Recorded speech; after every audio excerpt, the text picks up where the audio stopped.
প্রচণ্ড গরমের কারণে যদি ঢিলা গেঞ্জি পরিধান করি তাহলেও কি আল্লাহ লানত বর্ষিত হবে? অজু করার সময় বেসিনে পা ধোয়া কি ঠিক? গোপন অঙ্গে হাত লাগলে উজু থাকে কি না? গোসল করার পর পুরনো উজু করার প্রয়োজনীয়তা আছে কিনা? নামাজের সময় মোবাইলে চোখ গেলে কি নামাজ হবে? ছোট বালতি থেকে পানি না ঢেলে পানির মধ্যে হাত দিয়ে উজু করা যাবে কি না? ডান হাতে খাবার গ্রহণের সময় প্রয়োজনে কি বাম হাতে পানি পান করা যাবে? আমার পরিপূর্ণ বয়স হচ্ছে, আমি বিয়ে করতে চাই, এখন আমার পরিবারকে কিভাবে বলতে পারি পরামর্শ চাই? অন্য ধর্মের লোকদের কি বাসা ভাড়া দেওয়া যাবে? সুদের টাকা দিয়ে তৈরি করা বাড়িতে আমল করলে আমল কি কবুল হবে? নখপালিশ লাগিয়ে নামাজ পড়লে নামাজ হবে কিনা? কারো থেকে ঋণ নিলে যার থেকে ঋণ নিয়েছি ওই ব্যক্তিকে পরবর্তীতে খুঁজে না পেলে করণীয় কি? কিবলার দিকে পা দিয়ে শোয়া যাবে কিনা? মহিলাদের ভাঙতি রোজা কি স্বামীর অনুমতি ছাড়া রাখা যাবে? মুয়াজ ইনসান, আপনি জানতে চেয়েছেন সুদের টাকা দিয়ে তৈরি করা বাড়িতে আমল করলে আমল কি কবুল হবে? সুদের টাকা দিয়ে তৈরি করা বাড়িতে যদি আমল করেন তাহলে আমল কবুল হবে না, বিষয়টি কিন্তু সেরকম নয়। ধরুন সুদের টাকা দিয়ে আরেকজন বাড়ি করেছে, আপনি সেখানে আমল করেছেন, তো আপনার আমল কবুল হওয়ার সাথে ওইটার কোনো সম্পর্ক নেই। সালমা বেগম জানতে চেয়েছেন মহিলাদের ভাঙতি রোজা কি স্বামীর অনুমতি ছাড়া রাখা যাবে? স্বামীর অনুমতি ছাড়া রাখা যাবে না। স্বামী যদি বলো যে হ্যাঁ রাখো, রাখতে পারে, আর যে সময় বাসায় থাকেন তাহলে সেক্ষেত্রে স্বামীর অনুমতি নিয়ে তারপরে রাখা উচিত। ভাঙতি রোজা যেগুলো, এগুলো তো ফরজ রোজা, কিন্তু ওই দিন রাখাটা তো আপনার জন্য ফরজ নয়, অতএব দিনটা নির্দিষ্ট করার ক্ষেত্রে তার সম্মতি নিয়ে করা উচিত। কারজাই এর থেকে আপনি জানতে চেয়েছেন কারো থেকে ঋণ নিলে যার থেকে ঋণ নিয়েছি ওই ব্যক্তিকে পরবর্তীতে খুঁজে না পেলে করণীয় কি? যদি কোনোভাবে খুঁজে পাওয়া না যায় এবং আশাও ছেড়ে দেন তাহলে সেক্ষেত্রে সেই ঋণের টাকা আপনি যে কোনো গরিব মানুষকে, অসহায় মানুষকে আপনি দান করে দিবেন বা কল্যাণমূলক খাতে দান করে দিবেন ওই ব্যক্তির তরফ থেকে, প্রাপকের তরফ থেকে, তাহলে আপনি দায়মুক্ত হবেন ইনশাআল্লাহ। এমডি ইফতিখার শুভ, আপনি জানতে চেয়েছেন নখপালিশ লাগিয়ে নামাজ পড়লে নামাজ হবে কিনা? নখপালিশ লাগিয়ে যদি আপনি অজু করেন তাহলে অজু হবে না, আর ওজু না হলে নামাজ হবে না, অতএব বলতে পারেন নখপালিশ লাগিয়ে অজু করে নামাজ পড়লে নামাজ হবে না। কিন্তু যদি অজু অবস্থায় নখপালিশ লাগিয়ে আপনি নামাজ পড়েন অজু অবস্থায়, তাহলে ওই নামাজটা হবে। পরবর্তীতে আবার যখন নামাজের সময় হবে বা অজু ভাঙবে তখন আপনাকে নখপালিশ রিমুভ করে তারপর অজু করতে হবে, অন্যথায় এটি জায়েজ হবে না। মা বোনরা মাসিকের দিনগুলোতে নেল পালিশ ইউজ করতে পারেন, কোনো অসুবিধা নেই, যেহেতু তখন নামাজের অপশন তাদের নাই। কিন্তু পরবর্তীতে আবার নামাজ যখন শুরু হবে তার আগে তাদেরকে সেটি রিমুভ করে নিয়ে তারপর উজু করে নামাজ পড়তে হবে। মুসলিউদ্দিন হৃদয় জানতেছেন পুরুষ ডাক্তার দ্বারা সিজার ডেলিভারি করানো যাবে, জায়েজ কিনা? যদি বিকল্প না থাকে তাহলে জায়েজ আছে, কিন্তু এটি আমাদের দেশের জন্য খুবই লজ্জাজনক একটি অধ্যায়। বাংলাদেশে এখন অহরহ ডেলিভারি করানো হয়, সিজার করানো হয় পুরুষ ডাক্তারের মাধ্যমে। শুধু বাংলাদেশে নয়, সৌদি আরবেও এটি আমি দেখেছি, কাছে থেকে জেনেছি যে পুরুষ ডাক্তাররা এই কাজগুলো করেন। এটি খুবই গর্হিত কাজ, খুবই গর্হিত কাজ। নারী ডাক্তারদেরকে উৎসাহিত করা উচিত এবং নারীদেরকে ডাক্তারি পড়ানো উচিত এবং এই কাজগুলো নারী ডাক্তারদের উপর ছাড়া উচিত। অন্যান্য সেক্টরে অনেক ডাক্তার চলে যাচ্ছেন, নারীরা গাইনিতে না গিয়ে অন্যান্য অনেক ডিপার্টমেন্টে চলে যাচ্ছেন, অথচ গাইনিতে পুরুষরা আসছেন। এটি মুসলিম কান্ট্রি বা মুসলিম সমাজের জন্য লজ্জা ছাড়ার কিছু নয়। একজন রোগী হিসাবে আমরা যদি অনন্য উপায় হই, অন্য কোনো বিকল্প ব্যবস্থা না থাকে, তাহলে আমাদের জন্য এটি জায়েজ রয়েছে। হোসেন আহমেদ জানতে চেয়েছেন আমার পরিপূর্ণ বয়স হচ্ছে, আমি বিয়ে করতে চাই, এখন আমার পরিবারকে কিভাবে বলতে পারি পরামর্শ চাই? আপনার বিয়ের বয়স হচ্ছে, আপনি নিজে না বলতে পারলে অন্য কারোর মাধ্যমে বলাবেন। এই জন্য তো গোটা পরিবারকে দিনের পথে আনার জন্য আগে চেষ্টা করতে হয়। তারা যখন দিন বুঝবেন তখন তাদের সব কিছু বোঝানো সম্ভব হবে কোরআন এবং হাদিসের আলোকে। আপনি নিজে না পারলে অন্য কারোর মাধ্যমে করবেন। আলমগীর হোসেন জানতেছেন নামাজের সময় মোবাইলে চোখ গেলে কি নামাজ হবে? নামাজ হয়ে যাবে, কিন্তু এটি নামাজের মানকে অনেকখানি নিচে নামিয়ে দিবে। মোবাইল এর দিকে চোখ যাওয়া উচিত নয়, বরং নামাজের সময় সিজদার জায়গায় চোখ থাকা উচিত। নামাজের দিকে অন্যদিকে মন যেতে পারে সে বিষয়গুলোকে সরিয়ে ফেলা উচিত নামাজের আগেই। মোবাইলকে এমন জায়গা রাখা উচিত নয়। নবী সাল্লাল্লাহু আলাইহি সাল্লামকে একবার একটা কাপড় দেওয়া হলো নামাজ পড়ার জন্য, সেখানে কিছু চিত্র ইত্যাদি অঙ্কন করা ছিল, হয়তো গাছপালার চিত্র বা এরকম হালাল কোনো চিত্র ছিল। নামাজ পড়ে তিনি তারপরে বলেছেন এই কাপড় সরাও, স্বচ্ছ বা ফ্রেশ কোনো কাপড় আনো, যাতে করে মনোযোগ নষ্ট না হয়। আল্লাহর সাথে কথোপকথনের সময় আপনার অন্যদিকে মনোযোগ দিলে, আপনি কারোর সাথে কথা বলছেন, সেখানে যদি আপনার অন্য দিকে মন থাকে তাহলে সে যেরকম অভদ্রতা, অসৌজন্যতা, এটা মহান সৃষ্টিকর্তার সাথে কত বেশি অভদ্রতা এবং অসৌজন্যতা হবে সেটা বলাই বাহুল্য। এস আলম, আপনি আইডি থেকে জানতে চেয়েছেন গোপন অঙ্গে হাত লাগলে উজু থাকে কি না?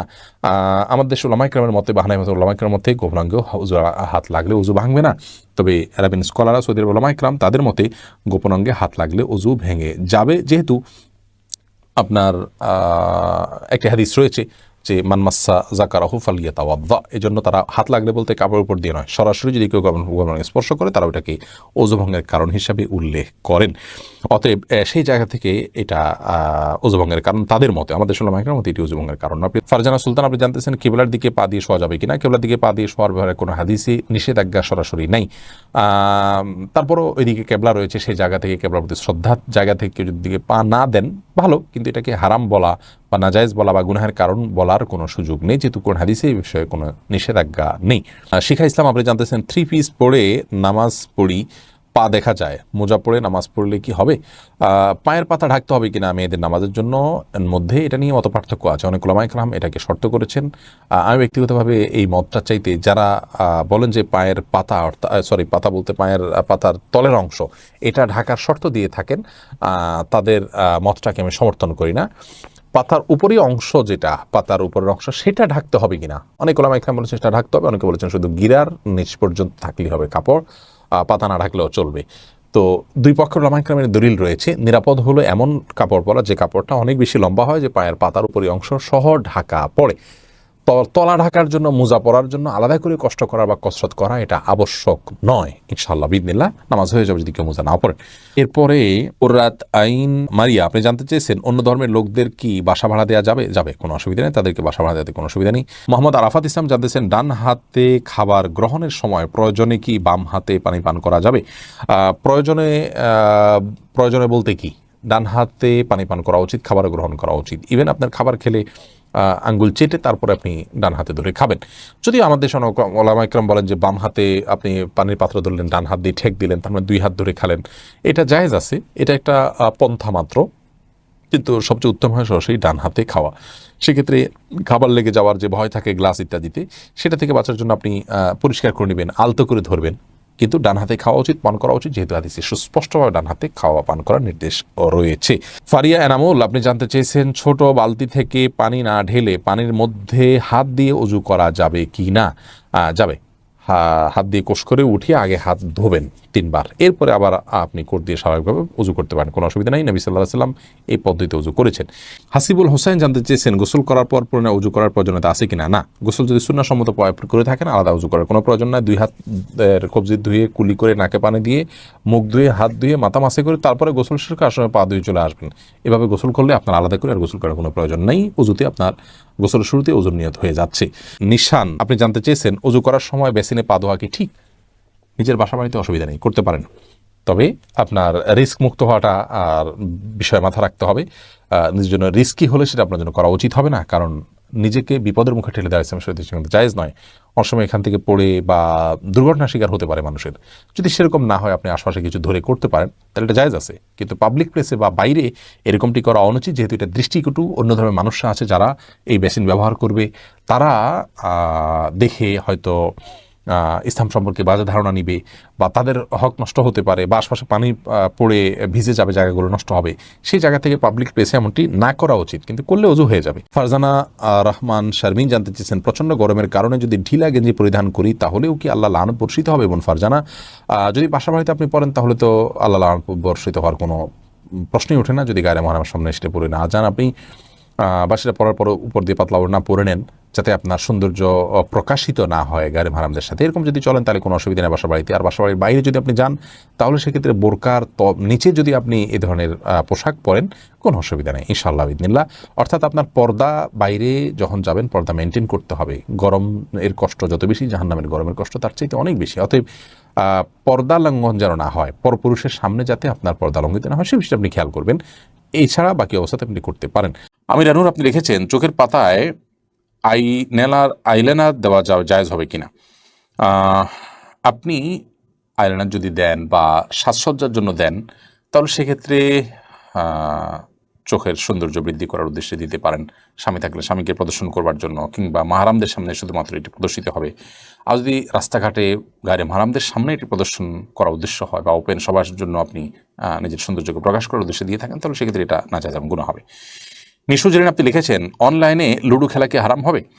লুডো অনলাইনে হোক আর অফলাইনে হোক, উভয় জায়গাতে খেলা ইসলামের শরীয়তের দৃষ্টিকোণ থেকে নাজায়েজ কাজ, গুনাহের কাজ। কারণ এটা এমন কোনো খেলা নয় যে খেলাকে শরিয়া হালাল করে। শরিয়া কোন খেলাকে হালাল করে? যে খেলায় আমাদের শারীরিক কসরত আছে, যেখানে ব্যায়াম হয়, যেটার উদ্দেশ্য হতে পারে যে আমি শারীরিকভাবে ফিট হব, সুস্থ সবল হব, এবং এটা একজন ইমানদারের জিহাদের প্রস্তুতি হতে পারে, সুস্থ সবল থেকে বাদবন্দি করার সুযোগ তৈরি হবে, সেজন্য আমি এক্সারসাইজের অংশ হিসাবে এটি করছি, সেটা হতে পারে। এগুলো মানুষের মানসিক রিফ্রেশমেন্ট এনে দেয়। কিন্তু যে সমস্ত খেলা এরকম কোনো উপকারিতা নাই, সেগুলো শরীয়ত অনুমোদন করে না। এর মধ্যে লুডো খেলা একটা, এর মধ্যে মানসিক রিফ্রেশমেন্টের ব্যাপার নাই, শারীরিক ফিটনেসের কোনো ব্যাপার নাই, বরং আরও মানুষকে অবসাদগ্রস্ত করে দেয়। অতএব এটি অনলাইন অফলাইন উভয়টাতেই একই রকম বিধানের অন্তর্ভুক্ত হবে। সাদি আপনি লিখেছেন, চুল অকালপক্বতার সমস্যায় চুলের প্রাকৃতিক কালো রং যেমন মেহেদি বা ইন্ডিগো মিশ্রণ ব্যবহার করা যাবে কিনা? চুল অকালে যাদের পেকে যায় তারা সেটাকে দূর করবার জন্য মেহেদি ব্যবহার করতে পারেন অথবা অন্য কোনো কারবার করতে পারেন, কিন্তু কালো কালার ব্যবহার করে জাস্ট পিওর কালো কালার ব্যবহার করে সেটাকে আপনি পরিবর্তন করতে পারেন না। কারণ নবী সাল্লাল্লাহু আলাইহি ওয়াসাল্লাম বলেছেন, গায়্যিরু হাদা শাইব ওয়াজান্নিবুস সাওয়াদ, তোমরা চুল দাড়ি কালো হয়ে গেলে, সাদা হয়ে গেলে সেটাকে পরিবর্তন করো অন্য কালার দিয়ে, তবে কালো কালার দিয়ে পরিবর্তন করতে যাবে না। শুধুমাত্র বয়স লুকানোর জন্যই এটি হয়ে থাকে, সেজন্যই হাদিস নিষেধ আছে ব্যাপারটা তা নয়। হাদিস নিষেধ আছে সাধারণভাবে, বিধায় সর্বাবস্থায় কালো কালার অ্যাভয়েড করে মেহেদি বা অন্য কোনো কালার আমরা ব্যবহার করতে পারি। সোহানুর রহমান শিহাব আপনি লিখেছেন, খাওয়ার সময় সালাম দেওয়া যাবে কিনা? খাওয়ার সময় সালাম দেওয়া নেওয়াতে মৌলিকভাবে কোনো অসুবিধা নেই, যদি ডিস্টার্ব ফিল না করেন যাকে সালাম দিয়েছেন তিনি, তাহলে সেক্ষেত্রে খাওয়ার ফাঁকে ফাঁকে আমরা কথা বললে সেটা যেরকম নাজায়েজ নয়, ঠিক সালাম আদান প্রদান করলে সেটা নাজায়েজ নয়। আমরা অনেকে মনে করি খাওয়া আর ইবাদত করা সমান, খাওয়া আর নামাজ পড়া সমান, এরকম অনেক মুখরোচক কথা বা অনেক বলি আমরা শুনতে পাই, এগুলোর কোনো ভিত্তি নেই। নামাজ এরকম কথা বলা যায় না, সালাম দেওয়া যায় না, খাওয়ার সময় এরকম কথা বলা যাবে না, বোবার মতো বসে খেতে হবে এবং সালাম দেওয়া যাবে না, এরকমটা আমরা অনেকে মনে করি, এটা সঠিক নয়। এমডি ওয়াইজ উদ্দিন আপনি লিখেছেন, খতিব সাহেবের উপস্থিতিতে পেশ ইমাম সাহেবের ইমামতি করতে পারবেন কিনা? কোনো অসুবিধা নেই। যিনি পাঁচ ওয়াক্ত আমাদের দায়িত্বশীল তিনি ইমামতি করবেন। খতিব সাহেব শুধু জুমার দায়িত্বশীল হলে তিনি জুমার নামাজ পড়াবেন। যিনি যেটা দায়িত্বে আছেন তিনি সেটা দায়িত্ব পালন করবেন। তার চাইতে বড় আলেম আসলে আর তিনি ইমামতি করতে পারবেন না এমন কোনো কথা কোরআন হাদিসে কিন্তু নেই। তিনি যদি নিয়মিত ইমাম হিসেবে নিযুক্ত থাকেন তাহলে তিনি ইমামতি করবেন। আসিফ মোহাম্মদ খান আপনি লিখেছেন, যদি কোনো ব্যক্তি 6 মাসের জন্য কিংবা নির্দিষ্ট কিছু মাসের জন্য ভ্রমণে বের হয়, সেক্ষেত্রে কসরের নামাজের বিধান কি? 6 মাসের জন্য কিংবা নির্দিষ্ট কিছু মাসের জন্য যদি ভ্রমণে চলে যান এবং সে একটা জায়গায় যদি আপনি থাকেন পুরো সময়টা, তাহলে সেখানে আপনি পুরো নামাজ পড়বেন, কসরের সুবিধা পাবেন না। আর যদি 6 মাস ধরে বিভিন্ন জায়গায় আপনি ঘুরতে থাকেন, কোনো এক জায়গায় না থাকেন, তাহলে সেক্ষেত্রে আপনি মুসাফির হিসেবে গণ্য হবে এবং কসরের নামাজ আপনার উপর প্রযোজ্য হবে। এমডি শাহরিয়া জাহান সামি আপনি লিখেছেন, পরীক্ষার জন্য জোহরের ওয়াক্ত চলে গেলে আসরের নামাজ বাসায় পড়ার আগে জোহরের কাজা পড়বো নাকি আসরের ফরজ পড়বো? অবশ্যই আগেরটা আগে, অর্থাৎ জোহর নামাজের কাজাটা আগে পড়বেন, এরপর আসর নামাজ পড়বেন। কিন্তু পরীক্ষার জন্য আপনি একটু ওয়াক্ত নামাজকে এভাবে তার সময় থেকে বিলম্ব করে ফেলবেন, কাজা করে ফেলবেন, এটা কিন্তু জায়েজ নয়। নামাজ কাজার অপশনটা ইমানদারের জন্য গ্রহণযোগ্য হতে পারে যদি কোনো কাজের চাপে কালে ভদ্রে তিনি এত প্রেসারে ছিলেন যে ভুলে গেছেন, অথবা ঘুম থেকে উঠতে পারেননি, হঠাৎ কোনো দিন এরকম হয়েছে বহুকাল পরে, এটা হতে পারে। কিন্তু আপনি জেনে শুনে ঠান্ডা মাথায় ওয়াক্ত চলে যাবেন, নামাজ পড়বেন না, সেটা কিন্তু হতে পারে, এটা গ্রহণযোগ্য নয়। প্রয়োজনে পরীক্ষার হলে আপনি ছুটি নিয়ে নামাজ পড়বেন, শুধু ফরজটুকু পড়ে নেবেন। অন্তত আপনি ওয়াশরুমের ছুটি তো পান, সেই ছুটিতে আপনি অন্তত ফরজটুকু পড়ে নেবেন, কিংবা পরীক্ষার আগে, পরীক্ষার মাঝে বা পরীক্ষা তাড়াতাড়ি শেষ করে দিয়ে অক্তের মধ্যে থেকে বের হয়ে এসে নামাজ পড়ে নেওয়া, এই কাজগুলো আপনাকে করতে হবে যেভাবেই হোক না কেন। বাকি যদি কোনো কারণে আপনার কাজা হয়ে যেয়ে থাকে তাহলে সেক্ষেত্রে অবশ্যই আগেরটা আগে এবং পরেরটা পরে, জোহর আগে পড়বেন, আসর পরে পড়বেন। জান্নাত রুমা আপনি লিখেছেন, আমার ছোট ছেলের মাথার চুল কে যেন কেটে নিয়েছে, করণীয় কি? মাথার চুল কে কেটে নিয়েছে? ব্ল্যাক ম্যাজিক বা কালো জাদু করার জন্য, সেহের করার জন্য চুল, শরীরের বিভিন্ন পোশাকের অংশ এগুলো কেটে নিয়ে সেগুলোর উপরে জাদু করা হয়। স্বয়ং নবী করিম সাল্লাল্লাহু আলাইহি সাল্লামের চুলে জাদু করা হয়েছে, সে মর্মেও কিন্তু হাদিস রয়েছে। তো সেখান থেকে বোঝা যায় যে এগুলো জাদুর জন্য অনেক সময় নিয়ে থাকে দুষ্ট লোকেরা, অনেক সময় দুষ্ট জিনদের দিয়ে এটা করে, অনেক সময় মানুষ এটা করে থাকে। এবারে সাবধান হওয়া উচিত এবং 3 কুল অন্যান্য যে আমলগুলো আছে যেগুলোর মাধ্যমে আত্মরক্ষা করা যায় সেগুলো নিয়মিত করা উচিত। এবং ছোটো বাচ্চা তো আর 3 কুল পড়তে পারে না, পুরোপুরি তাকে ফু দেওয়া উচিত, তার শরীর বন্ধ করে দেওয়া উচিত। 3 কুল পরে ফু দিয়ে 3বার করে তারপরে শরীরকে মুছে দেওয়া উচিত সকাল সন্ধ্যা এবং রাতে শোয়ার সময়। এবং পরবর্তীতে এইসব ব্যাপারে একটু সতর্ক থাকা উচিত। তবে এটি এমনও হতে পারে যে কোনো কারণে কাটা পড়েছে, কোনো কিছুতে আমরা দেখি নাই, সেটা সাধারণ কোনো বিষয় হতে পারে, সেটাও লক্ষ্য রাখা উচিত। আবির হোসেন আপনি লিখেছেন, জান্নাতে আমার ওয়াইফকে কি আমি পাবো? আল্লাহ না করুন আমি যদি জাহান্নামবাসী হই আর আমার স্ত্রী যদি জান্নাতবাসী হন, তাহলে আমার স্ত্রী কি অন্য কারোর হয়ে যাবে? এমন আমলের কথা বলেন যে আমল করলে আমার ওয়াইফ অন্য কারোর জন্য জায়েজ হবে না। দেখুন ভাই আবির, স্বামী স্ত্রী পরস্পরের প্রতি ভালোবাসা থেকে আমরা এই ধরনের প্রশ্ন করে থাকি, কিন্তু আমাদের মনে রাখতে হবে যে এই দুনিয়ার ভালোবাসা, এই দুনিয়ার মমতা, এগুলো আমাদের এখন অনেক বড় মনে হচ্ছে আমাদের কাছে। কিয়ামত সম্পর্কে আল্লাহ তাআলা বলেছেন যে ইন্না জালজালাতাস সাআতি শাইউন আযীম ইয়াওমা তারাউনাহা তাযহালু কুল্লু মুরজিআতিন আম্মা আরদাআত। মহাপ্রলয় যে হবে, কিয়ামত বা আপনার হিসাব দিবস তো অনেক পরে, সেটির যে সূচনা হবে মহাপ্রলয়ের মাধ্যমে, সেই মহাপ্রলয় সম্পর্কে আল্লাহ তাআলা বলেছেন এটা বিশাল বড় একটা বিষয় হবে। এত বড় বিষয় হবে যে দুগ্ধদানকারিণী মা নিজের দুধ দেওয়া সন্তান কথা ভুলে যাবেন এই ভয়াবহতায়, এবং গর্ভধারণকারী মার গর্ভে সন্তান আছে সে কথা ভুলে যাবেন ভয়াবহতার কারণে। ভয়াবহতার কোন পর্যায়ে চলে যাবে, এইসব ভালোবাসা এগুলো গৌণ হয়ে যাবে তখন যদি ওই পরিস্থিতির মুখোমুখি আমরা পড়ি। তো সেই জন্য আমরা ওই পরিস্থিতির কথা আঁচ করতে না পারার কারণে আমাদের কাছে আমাদের ভালোবাসাটা বড় হচ্ছে বা বড় করে আমরা দেখছি। এই কথা বলার উদ্দেশ্য হলো যে আমরা যারা চিন্তা করছি যে একসাথে থাকার ব্যবস্থা হোক, সেটা আমরা করি, তো এর চেয়ে বেশি আমাদের চিন্তা করা উচিত যেন আমি জাহান্নামে না যাই। আমার আল্লাহ না করুক জাহান্নামের ফয়সালা যদি হয়, তাহলে সেক্ষেত্রে একসাথে থাকা না থাকা এগুলো আমার মাথায় আসবে না, এগুলোর চেয়ে অনেক বড় বিষয় ঘটে যাবে। বিধায় আমাদের চেষ্টা থাকা উচিত জান্নাতে যাওয়ার। আর হ্যাঁ, এটাই হলো একমাত্র উপায় যে আপনারা উভয় জান্নাতে যাওয়ার মতো কাজ অব্যাহতভাবে করতে থাকবেন, জাহান্নাম থেকে মুক্ত থাকার কাজগুলো করতে থাকবেন, অর্থাৎ উভয় যাতে জান্নাতে যান সেই চেষ্টা করতে থাকবেন। এটাই হলো একমাত্র আমল। এর মাধ্যমে ইনশাআল্লাহ বিদিনিল্লাহ আল্লাহ তাআলা আপনাদের উভয়কে সেখানে সম্মিলন ঘটাবেন। এর বাইরে স্বামী স্ত্রী একজন জাহান্নামে গেলে আরেকজন জান্নাতে গেলে তার কি হবে, তার অন্য কারোর হয়ে যাবেন কিনা তিনি, এ বিষয়ে কোরআন হাদিসে আলাদা করে কোনো কিছু বলা নেই। এর প্রকৃত স্বরূপ কি হবে সেটা একমাত্র আল্লাহ রাব্বুল আলামিন ভালো জানেন। আলামুল গায়েবের বিষয়, অদৃশ্যের জগতের বিষয় কি হবে না হবে আমরা ধারণা করে কোনো কথা বলতে পারি না। তবে আল্লাহ রাব্বুল আলামিন যা ফয়সালা করবেন সেটাই হবে, এবং আমি যদি আল্লাহকে সন্তুষ্ট করে দুনিয়া থেকে যেতে চাই তো আমার চাওয়ার বাইরে কিছু হবে না ইনশাআল্লাহ তাআলা। আলাউদ্দিন ফারাবি আপনি লিখেছেন, ইস্তেঞ্জার পর কি টিস্যু ব্যবহার করা বিদআত? আল্লাহ রাসূল সাল্লাল্লাহু আলাইহি ওয়াসাল্লাম তো টিস্যু ব্যবহার করেন। দেখুন, আপনি স্টুল পাসের পর, পায়খানা করার পর, আপনার ইস্তেঞ্জা করার পর কোনো কিছু দিয়ে পরিচ্ছন্ন হলেন, সেটা কোনো পাথরের টুকরা হতে পারে, কোনো মাটির টুকরো হতে পারে, বা অন্য কিছু দিয়ে আপনি করলেন, সম্মানজনক কোনো কিছু দিয়ে করলেন না, জাস্ট সাধারণ কোনো যে এটার জন্যই উপযোগী কোনো কিছু দিয়ে আপনি পরিষ্কার করলেন, এরপর আপনি পানি ব্যবহার করলেন, এটা হাদিস দ্বারা প্রমাণিত। অতএব সেটা আপনার ঢিলাই হইতে হবে, অর্থাৎ মাটির চাকাই হতে হবে, কিংবা পাথরের কুচি টুকরাই হতে হবে, এটা বাধ্যতামূলক না। টিস্যু নবী সাল্লাল্লাহু আলাইহি ওয়াসাল্লাম ব্যবহার করেনি, নবী করিম সাল্লাল্লাহু আলাইহি ওয়াসাল্লাম তো এই কাপড়ও ব্যবহার করেনি, তার সময় তো এই সুতা এই কাপড় ছিল না। নবী করিম সাল্লাল্লাহু আলাইহি ওয়াসাল্লাম তো চশমা ব্যবহার করেনি, তার সময় এটা ছিল না। দুনিয়াবী বিষয় মূলগতভাবে যেটা কোনো ইবাদত না। আমি টিস্যুটা ব্যবহার করছি, টিস্যুটা ব্যবহার করলে সওয়াব বেশি হবে, ইট বা পাথর ব্যবহার করলে সওয়াবটা কম হবে, মাটির চাকা ব্যবহার করলে সওয়াবটা কম হবে, এরকম তো না। অর্থাৎ এটার সাথে সওয়াবের সম্পর্ক নেই, এটা নিছক একটা মাধ্যম পরিবর্তন হতে পারে। নবী সাল্লাল্লাহু আলাইহি ওয়াসাল্লাম তো এই কলম দিয়ে লেখেন নাই, আমরা তো এই কলম দিয়ে লিখছি। তিনি যে কনফিডেন্স সাথে এরকম না, তাহলে আমারটা কি বিদআত হবে? না, এটা বিদআত হবে। বিদআত হলো গায়রে দিরা দিন সমর্দন বিদআত, যেটা দিন নয় সেটাকে দিন মনে করা বিদআত। টিস্যু ব্যবহার করাটা দিন, ওই মাটির চাকা ব্যবহার করাটা দিন নয়, এরকম যদি মনে করা হয় তাহলে সে বিদআত হবে। আমি টিস্যু একটা মাধ্যম হিসেবে ব্যবহার করছি, অন্য কোনো মাধ্যম থাকলে অন্য কোনটা দিয়ে করতে পারতাম, এটা ইবাদত হিসাবে করছি না। পরিচ্ছন্ন করাটা উদ্দেশ্য, কি দিয়ে করছে এটা উদ্দেশ্য না, তাহলে সেক্ষেত্রে সেটা বিদআত হয় না, বিধায় এটা বিদআতে পরিগণিত হবে না।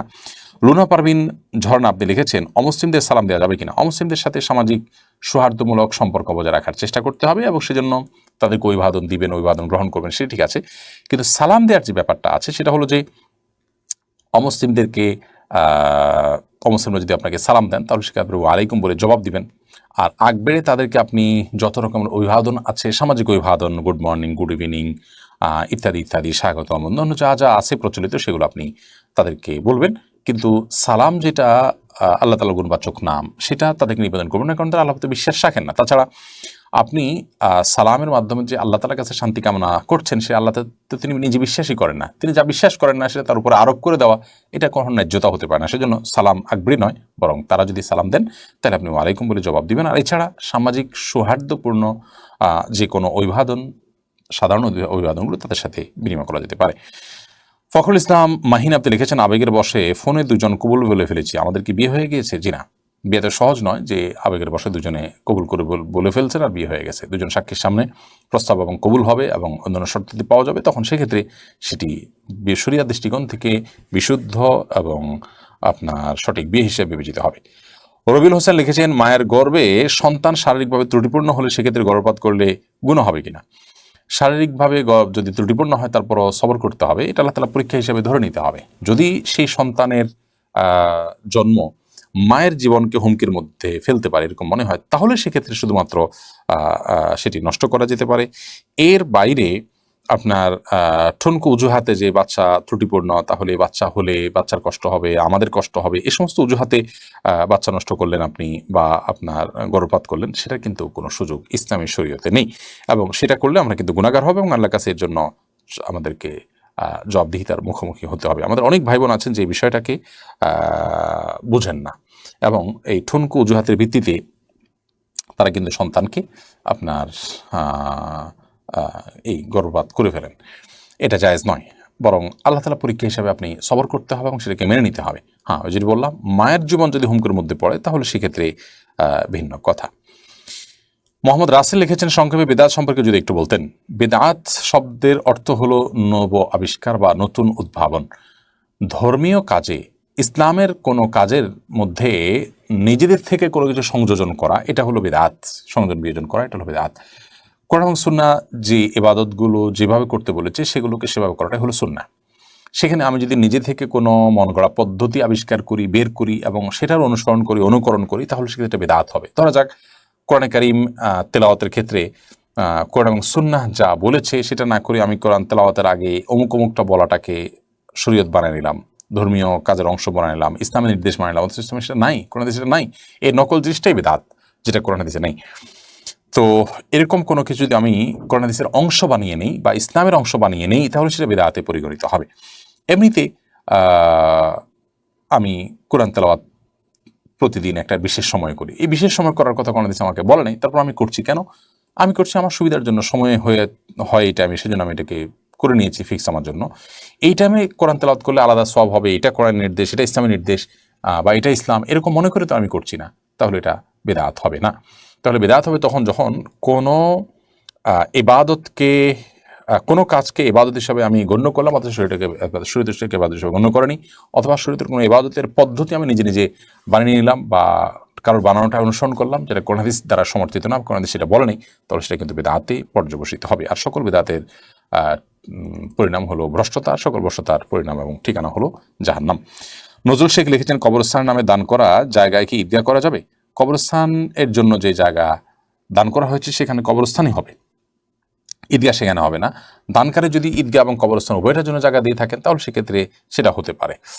আব্দুল সালাম আপনি লিখেছেন, কালো রঙের জামা কাপড় পরে নামাজ পড়লে কি কোনো অসুবিধা হবে? কালো রঙের যে জামা, সেটা পরলে নামাজে কোনো সমস্যা নেই। আপনি কোন কালারের জামা পরবেন এটা আপনার ব্যাপার। পুরুষদের জন্য একেবারে টকটকা লাল বা জাফরান কালার সেটা নিষিদ্ধ। আর এর বাইরে যে কোনো সাধারণ পোশাক, কালো হোক, সাদা হোক, সবুজ হোক, অন্য কোনো কালারের পোশাক পরে নামাজ পড়লে কোনো অসুবিধা নেই। এমএসটি পাপিয়া রায়হান আপনি লিখেছেন, আমার বাবা নেই, ভাই নেই, এমত অবস্থা আমি কি চাকরি করতে পারবো? আপনার যদি চাকরি করা ছাড়া নিজের খাবার জোগাড় করার মতো কোনো ব্যবস্থা না থাকে, তাহলে সেক্ষেত্রে পর্দার মধ্যে থেকে আপনি কোনো উপার্জনের পথ আপনি বের করে নেবেন। সেটা চাকরি হতে পারেন, কোনো বিষয় জরুরি নয়। পর্দার মধ্যে থেকে হালাল উপার্জনের ব্যবস্থা করবেন যদি কোনো উপায় না থাকে। আর যদি আপনার জীবন ধারণ করার মতো ব্যবস্থা থাকে, তাহলে সেক্ষেত্রে আপনি যথাসম্ভব সেটার উপরে ক্ষান্ত থাকার চেষ্টা করবেন। যদি এরপরও আপনি কাজ করতে চান, শরিয়ার পর্দার সীমানার মধ্যে থেকে আপনি কাজ করার চেষ্টা করবেন।